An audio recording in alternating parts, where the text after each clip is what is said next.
আল্লাহর দরবারে আসলে আল্লাহ রাসূলের প্রেম শিক্ষা দেওয়া হয়, এই গেরবি শরীফে শিক্ষা দেওয়া হয়। এই গেরবি শরীফটা কোথায় থেকে আসলো, কেন আমরা গেরবি শরীফের মাহফিলে আসলাম?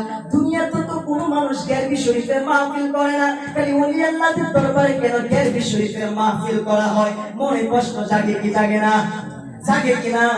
আপনি কি ঘুমায় গেছেন নাকি? আমি যে চিল্লাইতেছি আপনারা ঘুমায় গেছেন?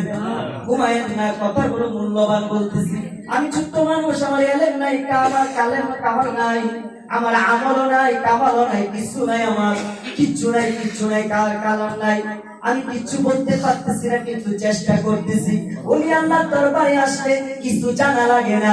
ওলি আল্লাহর কলম থেকে নিজের কলমের ভিতর যখন পায়ে সাথে আল্লাহ রাব্বুল আলামিন মূল্যবান কথাগুলো মুখ দিয়ে বের করে দেয়। সুবহানাল্লাহ। আল্লাহ রাব্বুল আলামিন রাসূলুল্লাহ সাল্লাল্লাহু আলাইহি সাল্লাম এই ওলি আল্লাহদের সম্পর্কে আমার আল্লাহ সুবহানাহু ওয়া তাআলার দুস্ত রাসূলুল্লাহ বলতেছেন, আকাসামা আলাল্লাহি লা বাররু। দুনিয়াতে কিছু মানুষ দেখবা যাদের চুলগুলো থাকবে কোকড়ানো। দুনিয়ার মানুষের কাছে তাদের কোনো দাম নাই। দুনিয়ার মানুষ তাদেরকে দাম দিতে চায় না, কিন্তু তারা যখন আল্লাহর দরবারে কোনো কিছু চাইয়া বসে, দুনিয়ার মানুষ আমার আল্লাহ সুবহানাহু ওয়া তাআলা ওলি আল্লাহর শান মর্যাদা রাখতে গিয়া ওই নেককার ওলি আল্লাহর দিকে তাকাইয়া দুনিয়ার অসম্ভবটারে আল্লাহ সম্ভব কইরা দেয়। সুবহানাল্লাহ।